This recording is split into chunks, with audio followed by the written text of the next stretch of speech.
Welcome back to the channel. நேத்து CSK vs KKR match எத்தனை பேர் ஃபர்ஸ்ட் ஆஃப் ஆல் லைவ்ல பாத்தீங்க அப்படின்றத மறக்காம கமெண்ட்ல மென்ஷன் பண்ணி. தோனி உள்ள வராரு. இந்த தல தரிசனத்துக்கு தான் ஒவ்வொரு மஞ்சள் பாய்ஸ் ஃபேனும் சேப்பாக்கு இன்னைக்கு வந்திருக்காங்க. நேத்து மேட்ச்ல ஒரு சரியான சம்பவம் நடந்திருக்கு. ஆக்சுவலா தல வந்து இறங்கி இருக்காருல, அப்ப இறங்கும் போது பாத்தீங்கன்னா ஒரு ஃபாரின் பிளேயர் வந்து பாத்தீங்கன்னா அதிர்ச்சி அடைஞ்சிருக்காரு. அவரோட இன்ஸ்டாகிராம் ஸ்டோரியில பாத்தீங்கன்னா ஒரு விஷயத்தை மென்ஷன் பண்ணிருக்காரு. இப்ப தோனி ஃபேன்ஸ் என்ன பண்றாங்கன்னா அந்த ஸ்டோரி எடுத்து போட்டு பயங்கரமா ட்ரெண்ட் பண்ணிட்டு இருக்காங்க. இப்ப ட்ரெண்டிங்ல போயிட்டு இருக்காது.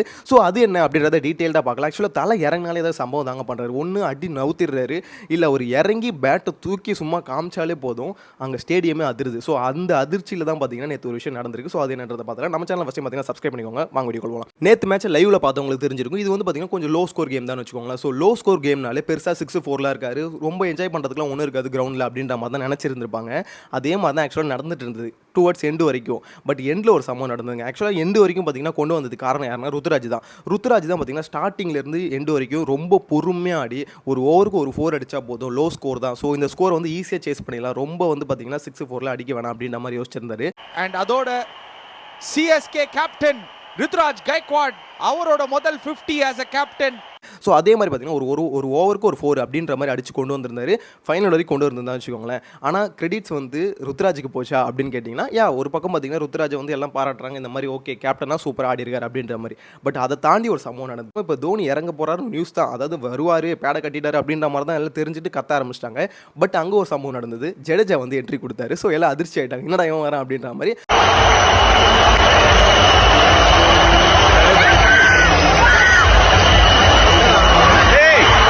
ஆனால் அவர் வந்து பார்த்தீங்கன்னா ஒரு ஃபன்னியாக சும்மா வந்து எல்லாரும் க்ரௌடு வந்து ஏமாத்தலை அப்படின்ற மாதிரி வந்துட்டு திருப்பி போயிட்டாரு. ஸோ அதுக்கப்புறம் பார்த்தீங்கன்னா தோனி இறங்கினாருங்க. தலைவன் இறங்கும் போது ஸ்டேடியமே பார்த்தீங்கன்னா அதிர்ச்சி. ஸோ அந்த அளவுக்கு பார்த்தீங்கன்னா பயங்கரமான ஒரு சவுண்டுங்க.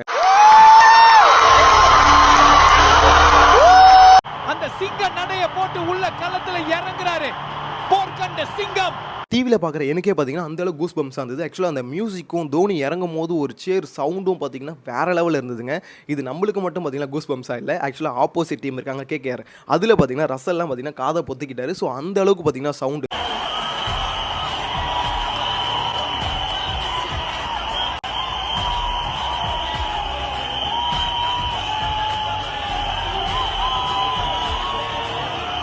சவுண்டோட லெவலில் பார்த்தீங்கன்னா 125 வரைக்கும் போயிருக்கு. ஸோ சவுண்டோட லெவல் ஒரு சைடில் பார்த்தீங்கன்னா பிஜிஎம் எல்லாம் சேர்ந்து பார்த்தீங்கன்னா அப்படியே அதிர்ச்சி அடைஞ்சிட்டு இருக்காங்க ஆப்போசிட் டீமில். ஸோ இதை பற்றி பார்த்தீங்கன்னா ரசல் வந்து ஒரு இன்ஸ்டாகிராமில் ஒரு ஸ்டோரி ஒன்று போட்டிருக்காரு. என்னன்னா, நான் ஈஸியாக சொல்லிவிடுவேன், கிரிக்கெட்டர் அதாவது நிறைய கிரிக்கெட் பிளேயர் இருக்காங்களே, இதில் வந்து வேர்ல்டுலேயே அதிகமாக லவ் பண்ணுற ஒரு கிரிக்கெட்டர்னால் கண்டிப்பாக எம்எஸ் தோனியாக தான் இருப்பார். ஏன்னா அதை வந்து ரொம்ப ஈஸியாகவே சொல்ல முடியும். ஏன்னா அந்த அளவுக்கு பார்த்தீங்கன்னா மக்கள் ஒரு மாதிரி லவ் வச்சிருக்காங்க. மற்ற கிரிக்கெட்டரும் ஒரு லவ் பண்ணுறாங்க, பப்ளிக்கை ஒரு லவ் பண்ணுறாங்க அப்படின்ற மாதிரி விஷயத்தை பார்த்தீங்கன்னா இன்ஸ்டாகிராமில் வந்து ஸ்டோரியாக போட்டிருக்காரு.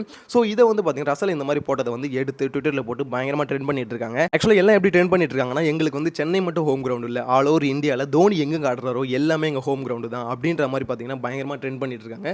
ஸோ இதை பார்த்துட்டு பார்த்தீங்கன்னா எல்லாருமே ஒரு மாதிரி ஷாக்கிங்கில் தாங்க இருக்காங்க. இந்த மனுஷன் உள்ளே இறங்கி பெருசாக அடிக்கல, அதாவது சீரியஸ்லி தோனி உள்ளே இறங்கி அடிக்கல. ஏன்னா மொத்தம் 3 ரன் இருக்கும் போது தான் உள்ளே வந்தார். ஸோ ஃபினிஷிங் டச் கூட யார் கொடுத்தது பார்த்தீங்கன்னா ருத்ராஜ் தான். லைட்டாக வந்து பார்த்தீங்கன்னா ஒரு சிங்கிள் அடிச்சு வந்து பார்த்தீங்கன்னா வின் பண்ணாங்க. ஸோ இந்த ஃபினிஷிங் டச் கொடுத்தது ருத்ராஜ் தான். அப்படி இருக்கும்போது இந்த மனுஷனுக்கு இவ்வளோ கிரேஸ் எப்படி அப்படின்ற மாதிரி எல்லாமே ஒரு பக்கம் ஷாக்கிங்கில் இருக்காங்க. ஆனால் என்னதான் இருந்தாலும் லாஸ்ட் 2 மேட்சஸ் எப்படி போயிட்டு இருந்ததுன்னா, தோனி வந்தார் அடிச்சார் ஒரு மேட்ச், ஆனால் ஒரு மேட்ச் அடிக்கல. பட் 2 மேட்சுமே தோத்துட்டாங்க, கொஞ்சம் அன்லக்கியாக இருக்கிறோம் அப்படின்ற மாதிரி பேசிட்டு இருந்தாங்க.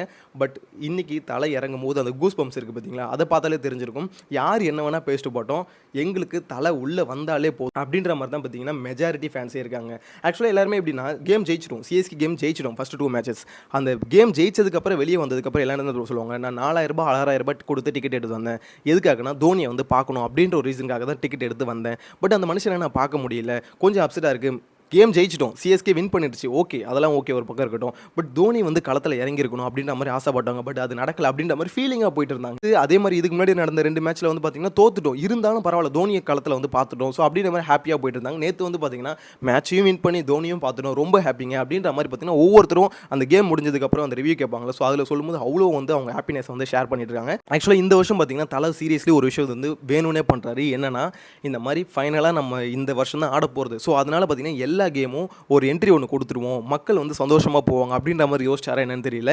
ஏன்னா 3 ரன் இருக்கும்போது அவர் வந்து இறங்கணும்னு அவசியமே இல்லை. ஜடேஜா இறக்கிருக்கலாம், இல்லை வேறு யாராவது இறக்கி விட்டுருக்கலாம். பட் அந்த மனுஷன் உள்ளே இறங்குனதுனால பார்த்தீங்கன்னா க்ரௌடு அவ்வளோ ஹாப்பியாக போனாங்க.